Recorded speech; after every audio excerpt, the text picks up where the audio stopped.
मी होऊन देते. काय नको, राहू दे. अगं दे ना. नको.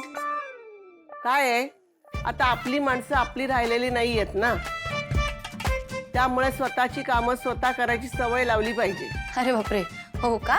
हो, कारण आता माझी एकच लाडाची नात राहिली, ती म्हणजे नमा. आता माझ्या सगळ्या इच्छा अपेक्षा तिच्याकडूनच पुऱ्या करून घ्यायच्या त्या म्हातारीला.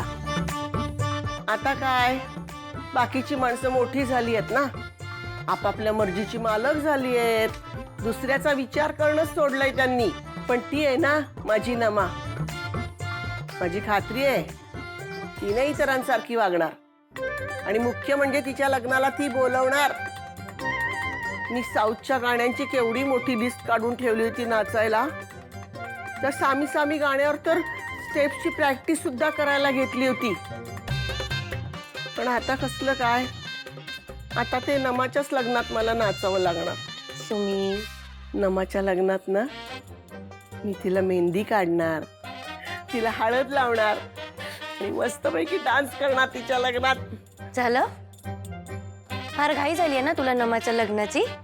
एक काम करते, बाबांना सांगते तिच्यासाठी आत्तापासूनच स्थळं बघायला सुरुवात करा. सुमीला तिच्या लग्नात एन्जॉय करायचंय म्हणून. आणि काय ग, इतके दिवस मी तुझं ऐकत होते तर मी तुझी लाडकी नात होते. एकदा मी एक गोष्ट माझ्या मनाप्रमाणे केली तर लगेच ती तुझी लाडकी नात झाली का?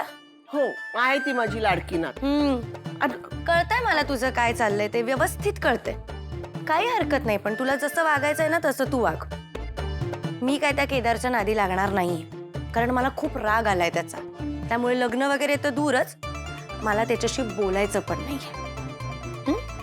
त्यामुळे तुझे हे सगळं जे प्लॅनिंग आहे ना, नको करूस, कारण तसं काही घडणार नाहीये. हे घे तुझी सुई.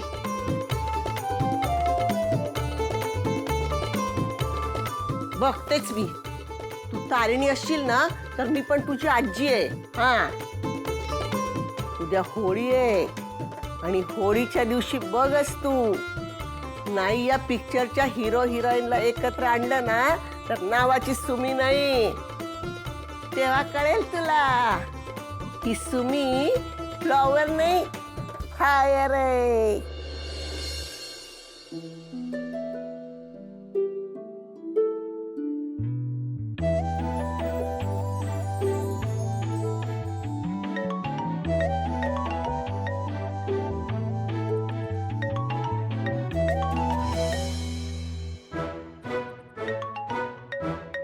सोनियाजींचा फोन आता.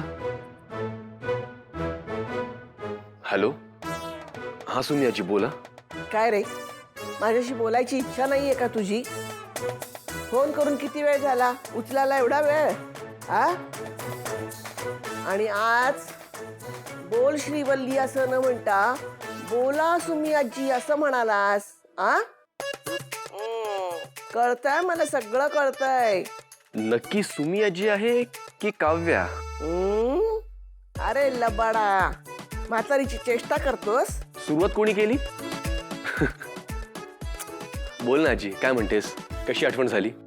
अरे आठवण म्हणजे काय, होळी आहे ना, पुरणाची पोळी खाण्यासाठी आमंत्रण करते तुला.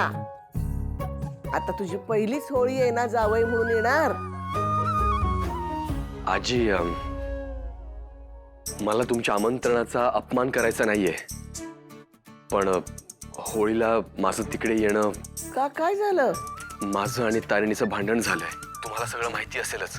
मग अशा परिस्थितीमध्ये माझं तिकडे येणं हे थोडं. अरे तारिणीचं आणि तुझं भांडण झालंय ना, माझ्यावर कशाला राग काढतोयस? नाही नाही, तसं नाही. ते हे बघ, मला कुठलं कारण नकोय. हा, यायचं म्हणजे यायचं, आणि भांडण तुमचं झालंय, तुमचं तुम्ही काय ते बघून घ्या. घर माझं आहे, तारिणीचं नाही. मी बघतो. बघतो नाही, येतो म्हण.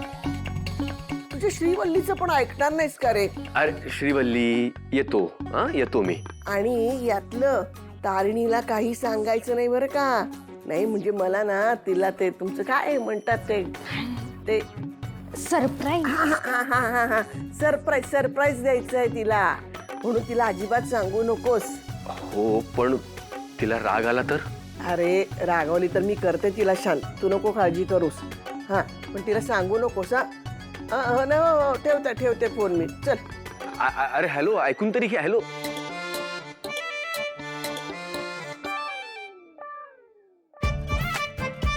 काय चाललंय तुमचं? तयारी चाललीये. होळी आहे ना, काहीतरी तयारी करायलाच हवी आहे. नमा, ती घराची सजावट करायची आहे. या वेळची होळी जरा खास आहे ना. का असं काय यावर्षी? ते मी तुला कशाला सांगू. आहे. जा नमा, रांगोळी काढून घे जा. मी काढते ना सुमी. नको नको, तू नको. नमा, तूच रांगोळी काढ. तू ते पुरणपोळीची तयारी कर जा. ठीक आहे, जाते.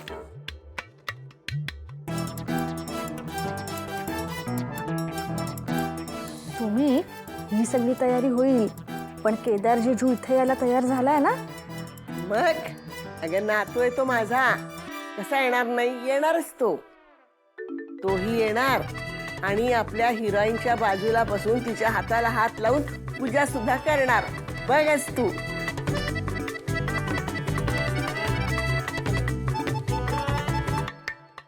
जाऊ का नको? बॉसला विचारू का? विचारतो.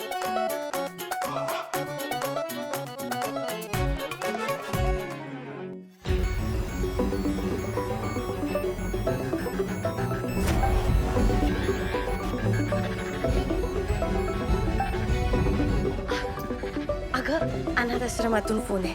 एक मिनिट हा, जरा कामाचा आहे. हॅलो. हॅलो बॉस, मला जरा बोलायचंय तुझ्याशी. हो हो. हा नाही, आमच्याकडे आज जरा होळीचा कार्यक्रम आहे ना, त्याचीच जरा गडबड चालू होती. कोणी आहे का तिकडे? हो हो, आमच्याकडे अगदी पारंपरिक पद्धतीने साजरी करतात होळी. चालेल ना? हो हो.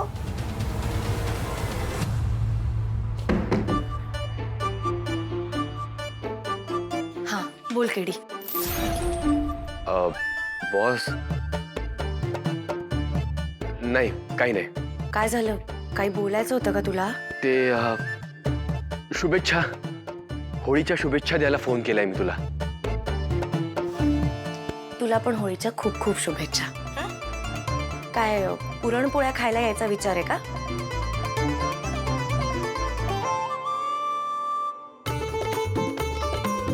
काय रे, काही म्हणालास का? मी काहीच नाही म्हणालो. गुड. आता इकडे यायचा विचारही करू नकोस. बॉस पण अरे हो, मला माहितीये ना, तू पुरणपोळ्या खाण्यासाठी जगाच्या पाठीवर कुठेही जाऊ शकतोस. आणि तू जर इकडे आलास तर मग आपलं काही खरं नाही. आपल्याला हे नाटक पुढे काही दिवस कंटिन्यू करावं लागणार आहे, नाहीतर खांडेकर आणि बेलसरे आपलं लग्न लावल्याशिवाय शांत बसणार नाही. ठीक आहे बॉस. तारेणी बाळा, आले आले. बरं चल, मला आता स्वयंपाक करायला जायचंय.